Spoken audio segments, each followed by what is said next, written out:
Me echó de casa en mi cumpleaños número 18 diciéndome que no era su hijo, que había sido un error tenerme, que había arruinado su vida. Lo dijo frente a toda la familia, en el salón de nuestra casa en Polanco, mientras mi madre lloraba en silencio y mis tíos miraban al suelo. Recogí mis cosas en una mochila y salí por esa puerta pensando que nunca volvería a verlo.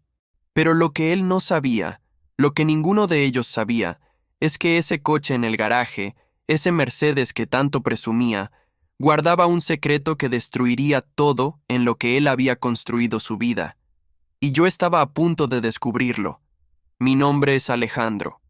Tengo 25 años ahora, pero esta historia comienza hace 7 años, cuando mi padre decidió que yo no era suficiente para llevar su apellido. Ricardo Mendoza, empresario exitoso, socio de una constructora importante en la Ciudad de México, hombre respetado en su círculo social. Para el mundo exterior, era el hombre perfecto. Para mí, siempre fue distante, frío, crítico. Nada de lo que yo hacía era suficiente. Mis calificaciones eran mediocres. Mis amigos eran malvivientes. Mis aspiraciones eran ridículas. Según él, yo era la decepción viviente de la familia Mendoza. Ese día de mi cumpleaños, llegué a casa después de la escuela esperando una cena normal. Tal vez un pastel comprado de último momento. Tal vez ni siquiera eso. Pero cuando entré, la sala estaba llena. Mis tíos, mis primos, hasta mi abuela estaba ahí. Pensé que era una sorpresa. Qué ingenuo fui. Mi padre estaba de pie junto a la ventana, con esa postura rígida que adoptaba cuando quería imponer autoridad. Me miró como si fuera basura. Alejandro, dijo, no eres mi hijo, nunca lo fuiste. Tu madre y yo hicimos un arreglo hace muchos años, pero ya no puedo seguir con esta mentira. No llevas mi sangre, y no mereces llevar mi apellido. Así que hoy, en tu cumpleaños, te voy a dar el único regalo que te debo, tu libertad. Vete de esta casa. El silencio fue brutal. Mi madre sollozaba, pero no dijo nada. Nadie dijo nada. Mis tíos evitaban mi mirada. Mi abuela negaba con la cabeza. Yo sentí que el suelo se abría debajo de mis pies. Me quedé parado ahí, tratando de procesar lo que acababa de escuchar. No eres mi hijo. Tu madre y yo hicimos un arreglo. No llevas mi sangre. Las palabras rebotaban en mi cabeza como balas. Subí a mi cuarto, metí ropa en una mochila, tomé los pocos pesos que tenía ahorrados y salí. No miré atrás, no supliqué, no lloré frente a ellos. Salí de esa casa con la cabeza en alto, aunque por dentro me estaba desmoronando. Me fui a vivir con un amigo de la prepa durante algunos meses. Luego conseguí un trabajo en un taller mecánico.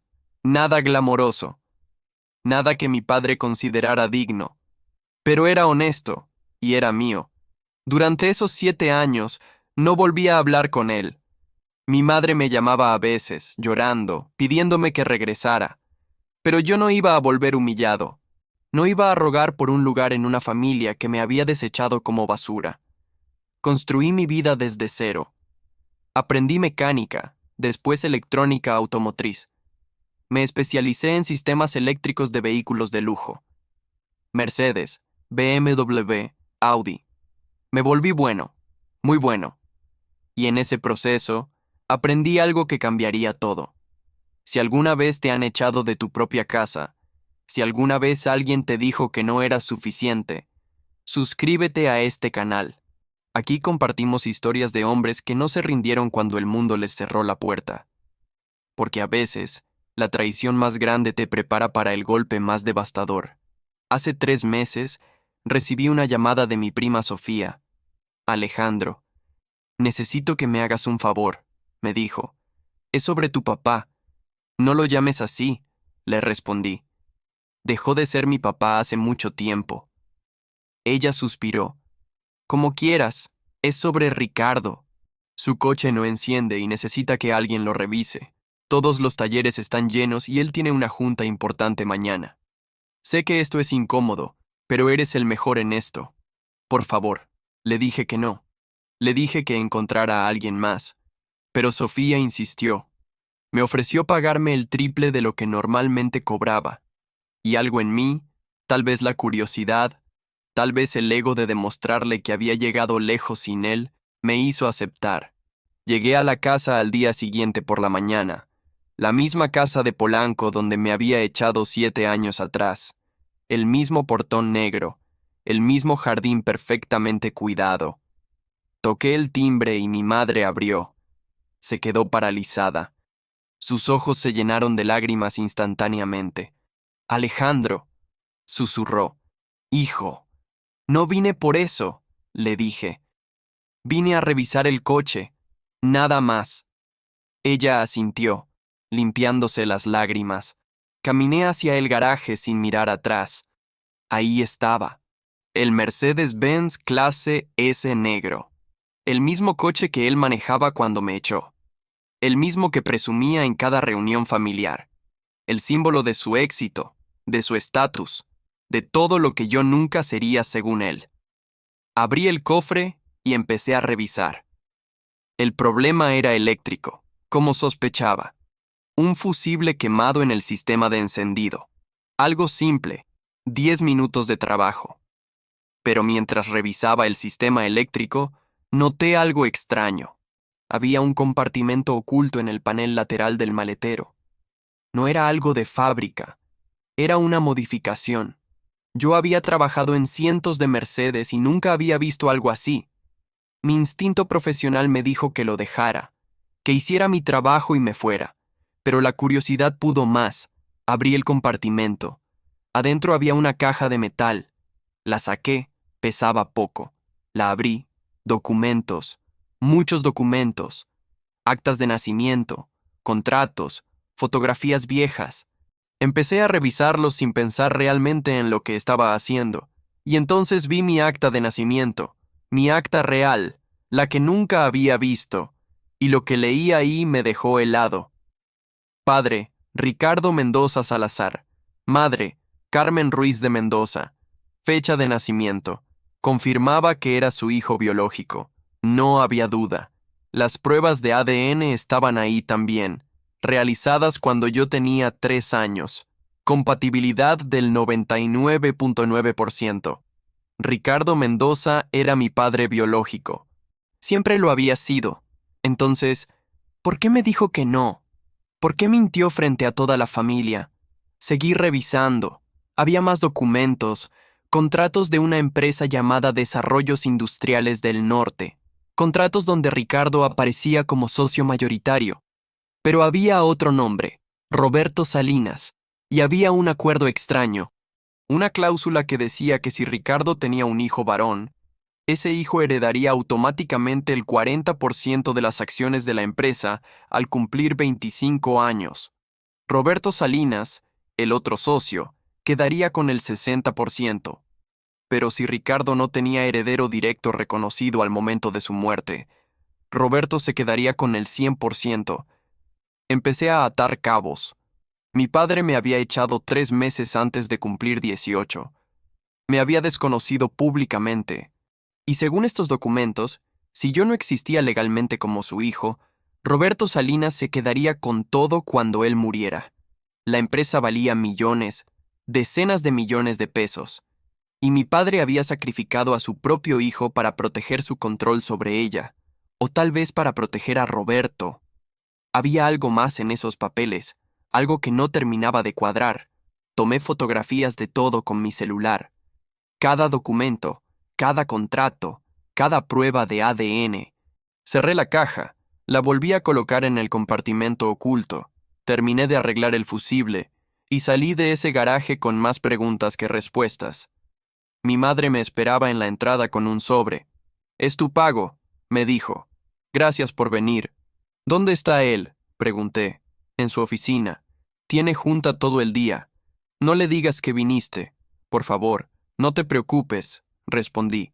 «No planeo decirle nada. Todavía no. ¿Tú qué hubieras hecho en mi lugar? ¿Habrías confrontado a tu padre inmediatamente o habrías investigado más? Cuéntame en los comentarios». Pasé los siguientes días investigando. Busqué todo lo que pude sobre Desarrollos Industriales del Norte. Era una constructora importante, como había imaginado. Contratos gubernamentales, edificios corporativos, centros comerciales, proyectos que sumaban cientos de millones de pesos. Y Roberto Salinas era más que un socio. Era el cuñado de mi padre, el hermano de mi madre, mi tío Roberto, el mismo que había estado en esa sala el día de mi cumpleaños 18, mirando al suelo mientras mi padre me echaba. Todo empezó a tener sentido de una forma retorcida. Mi padre y Roberto habían fundado la empresa juntos hace 30 años. Habían crecido juntos, se habían hecho ricos juntos, y en algún punto habían hecho ese acuerdo. Si Ricardo tenía un hijo, ese hijo heredaría el 40%. Era una forma de proteger el legado familiar. Pero también era una amenaza para Roberto, porque si yo heredaba, él perdía el control absoluto de la empresa. Y mi padre, en algún momento, había decidido que su relación con Roberto valía más que su relación conmigo. Contraté a un abogado. Uno bueno. Le mostré las fotografías de los documentos. Le conté toda la historia. Él revisó todo con cuidado y luego me miró con una expresión que no puedo olvidar. Alejandro, me dijo, esto es más grande de lo que piensas. Tu padre te desconoció públicamente, pero nunca lo hizo legal. Nunca levantó un acta de desconocimiento de paternidad. Nunca te desheredó formalmente. En papel, en lo legal, sigues siendo su hijo. Y según este contrato, al cumplir 25 años, automáticamente heredas el 40% de Desarrollos Industriales del Norte. ¿Y cuándo cumplo 25? Le pregunté, aunque ya sabía la respuesta. En 2 semanas, respondió. En 2 semanas te conviertes en uno de los dueños de una empresa que vale más de 200 millones de pesos. Sentí que algo explotaba en mi pecho. No era solo rabia, era algo más complejo. Era la comprensión total de lo que mi padre había hecho. Me había echado para intentar anular ese contrato, para poder decirle a Roberto que yo no era su hijo, que no había heredero, que la empresa era solo de ellos dos, pero había cometido un error. Había sido arrogante. Había pensado que con echarlo de su vida era suficiente. Nunca imaginó que yo encontraría esos documentos. Nunca pensó que yo volvería. El abogado me explicó el proceso. Podía presentar los documentos y reclamar mi parte. Podía entrar como socio, quisiera mi padre o no. La ley estaba de mi lado. El contrato era claro. Las pruebas de ADN eran irrefutables. Yo era el hijo de Ricardo Mendoza, y me correspondía el 40% de su imperio. ¿Cuánto tardaría el proceso?, pregunté. Si ellos no pelean, 1 mes. Si pelean, tal vez 6 meses. Pero vas a ganar. Esto es incuestionable. Entonces hazlo, le dije. Presenta todo. Quiero mi parte. 1 semana después, mi padre recibió la notificación legal. Mi prima Sofía me llamó, alterada. Alejandro, ¿qué hiciste? Tu papá está furioso. Está diciendo que lo traicionaste, que entraste a su casa a robarle información, que vas a destruir la empresa. Tío Roberto está igual. Tu mamá no para de llorar. La familia entera está en caos. Yo no le robé nada. Respondí con una calma que me sorprendió a mí mismo. Solo tomé lo que siempre fue mío. Y no es mi papá. Es el hombre que me echó de su casa diciéndome que no era su hijo. Ahora va a aprender que las mentiras tienen consecuencias. Sofía se quedó en silencio por un momento. Luego preguntó, ¿vas a ir a la junta? ¿Qué junta?, pregunté. La junta de socios. Es la semana que viene. Tu abogado debió notificarte. Ahora que eres parte de esto, tienes derecho a estar ahí. Sonreí. Claro que voy a ir. Si esta historia te está haciendo sentir algo, si crees que hay justicia en lo que viene, dale like a este video. Tu apoyo mantiene estas historias vivas. Y créeme, lo que sigue es devastador. El día de la junta llegó. Entré al edificio corporativo de Desarrollos Industriales del Norte con mi abogado. Traje negro, corbata, zapatos lustrados, la misma ropa que mi padre habría usado, los mismos códigos de su mundo. La recepcionista nos detuvo en la entrada. ¿Tiene cita?, preguntó. Soy Alejandro Mendoza, respondí, socio de esta empresa. Y tengo derecho a estar en esta junta. La recepcionista hizo una llamada nerviosa. Minutos después, un asistente bajó a escoltarnos. Subimos al piso 12. La sala de juntas estaba al fondo del pasillo. Puertas de cristal, vista panorámica de la ciudad, mesa larga de caoba. Y ahí estaban, mi padre en la cabecera, Roberto a su derecha, 3 consejeros más que no reconocí, y mi madre, sentada al final, con los ojos rojos. Cuando entré, el silencio fue absoluto. Mi padre se puso de pie lentamente. Su rostro era una mezcla de furia contenida y algo que no había visto antes. Miedo. Alejandro, dijo con voz tensa, no tienes derecho a estar aquí. Legalmente, sí lo tengo, respondí, sacando los documentos que mi abogado había preparado. Soy el hijo de Ricardo Mendoza, tengo 25 años, y según el contrato fundacional de esta empresa, me corresponde el 40% de las acciones. Así que no solo tengo derecho a estar aquí, tengo derecho a votar. Roberto se levantó de su silla. Esto es ridículo.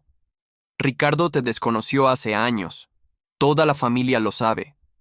No puedes simplemente aparecer y reclamar algo que no es tuyo. Mi abogado intervino, colocando documentos sobre la mesa. El señor Ricardo Mendoza nunca realizó un desconocimiento legal de paternidad. Las pruebas de ADN confirman que Alejandro es su hijo biológico. El acta de nacimiento es válida. Y el contrato de sociedad es claro. Al cumplir 25 años, el hijo varón de Ricardo Mendoza hereda el 40% de forma automática. No hay ambigüedad aquí. Uno de los consejeros, un hombre mayor con lentes, revisó los papeles. Después de unos minutos, miró a mi padre. Ricardo, esto es legal. El chico tiene razón. Si el contrato dice esto, y él puede probar que es tu hijo, entonces es socio. Mi padre golpeó la mesa con el puño. Esto es una traición. Entró a mi casa con engaños. Manipuló documentos privados. Mi abogado sonrió. Los documentos estaban en un vehículo al cual el señor Alejandro tuvo acceso profesional legítimo. No hubo robo, no hubo manipulación. Solo descubrimiento de información que debió habérsele proporcionado hace años. Me senté en una de las sillas vacías. Roberto me miraba con odio puro. Mi madre lloraba en silencio. Mi padre respiraba pesadamente, tratando de controlar su temperamento. Entonces, ¿qué quieres?, preguntó finalmente. ¿Dinero? ¿Un cheque para que desaparezcas otra vez? Quiero lo que es mío, respondí. Quiero mi 40%. Quiero estar en esta mesa cada vez que se tome una decisión. Quiero que me reconozcas, no solo legalmente, sino frente a todos. Quiero que la familia sepa que mentiste, que me echaste para proteger tus intereses, no porque yo no fuera tu hijo.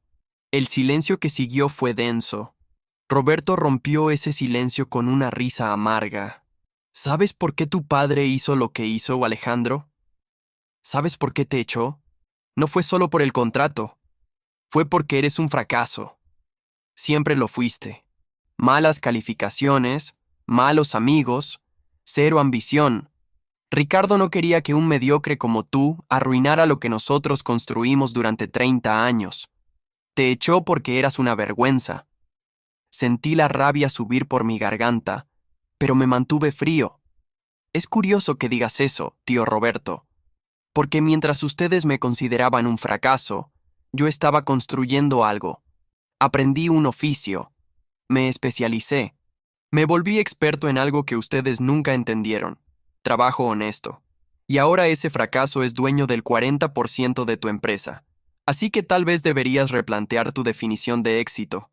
Mi padre intervino, intentando recuperar el control. No vamos a aceptar esto sin pelear. Vamos a impugnar cada documento. Vamos a demostrar que esto fue fraude. Adelante, respondí. Tienen todo el derecho de hacerlo. Pero mientras tanto, yo sigo siendo socio. Y voy a empezar a revisar cada contrato, cada proyecto, cada decisión que han tomado. Porque algo me dice que no todo aquí es tan limpio como aparenta. Vi cómo Roberto y mi padre intercambiaron una mirada rápida, pero suficiente. Había algo que no querían que yo descubriera, algo más grande que el simple hecho de haberme echado. Y yo acababa de encontrar mi siguiente movimiento. La junta terminó en tensión. Los consejeros votaron a favor de reconocer mi participación mientras se resolvía cualquier disputa legal. Mi padre salió furioso. Roberto lo siguió. Mi madre se acercó a mí antes de salir. «Perdóname», susurró. «Por favor, perdóname». No respondí a mi madre. Simplemente salí de esa sala con mi abogado. Pero sus palabras quedaron resonando en mi cabeza. «Perdóname». Como si el perdón pudiera borrar 7 años de abandono. Como si disculparse arreglara el hecho de que ella se quedó callada mientras su esposo me destruía frente a toda la familia. Pero no tenía tiempo para eso. Tenía algo más importante que hacer. Contraté a un auditor, uno discreto, recomendado por mi abogado. Le di acceso a los documentos financieros de la empresa a los que ahora tenía derecho como socio, y le dije que buscara cualquier irregularidad, cualquier cosa que no cuadrara. Me tomó 3 semanas, pero encontró algo grande.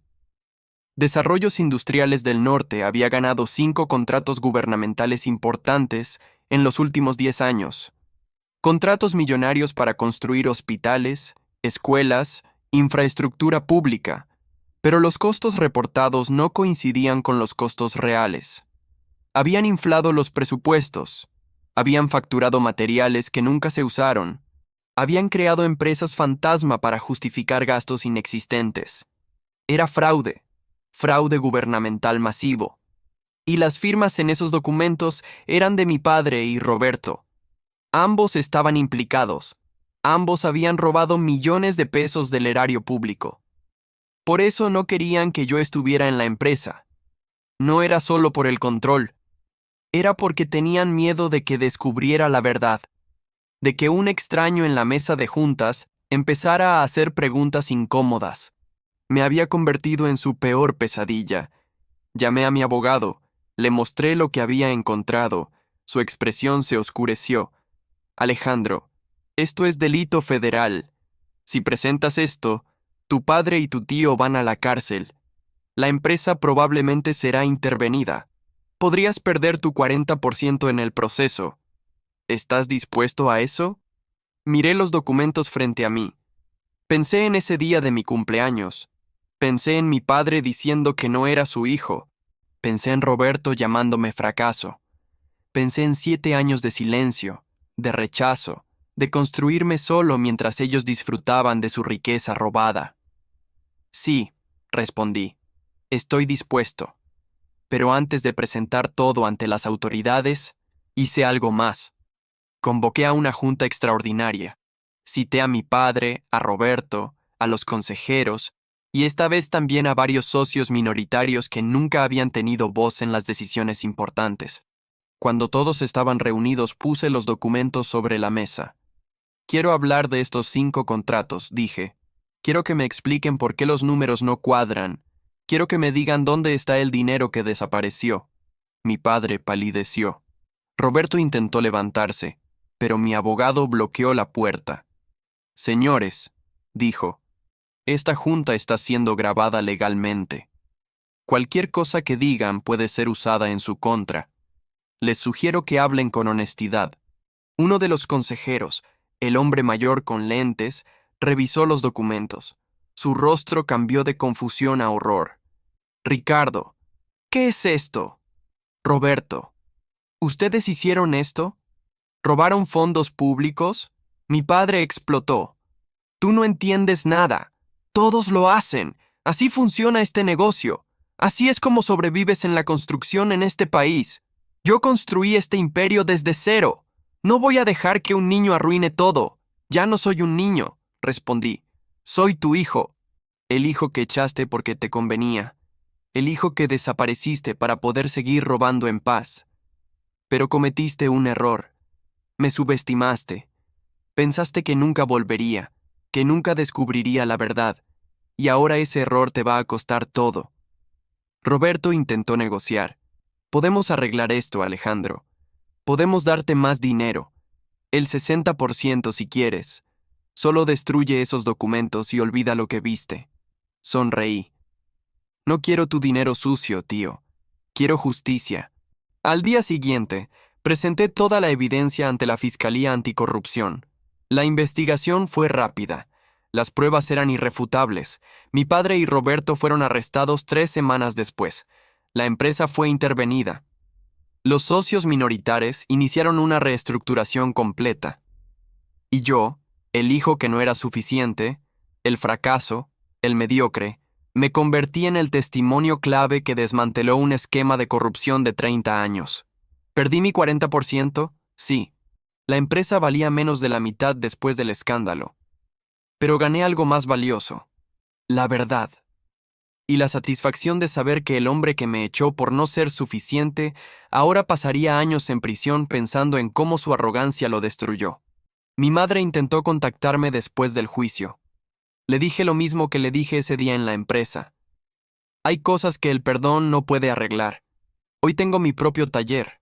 Trabajo con mis manos. Gano honestamente. Y cuando veo un Mercedes negro en la calle, sonrío. Porque sé que a veces, las mayores lecciones están escondidas en los lugares más inesperados. A veces, un coche en el garaje puede revelar toda la verdad. Y a veces, el hijo que no era suficiente resulta ser el único con suficiente valor para hacer lo correcto. Si llegaste hasta aquí, si esta historia te impactó, déjame un comentario contando qué hubieras hecho tú en mi lugar. Comparte este video con alguien que necesita recordar que el valor real no viene del dinero, viene de la integridad. Y si aún no estás suscrito, ¿qué esperas? Aquí hay más historias como esta, historias de hombres que no se rindieron cuando todo estaba en su contra.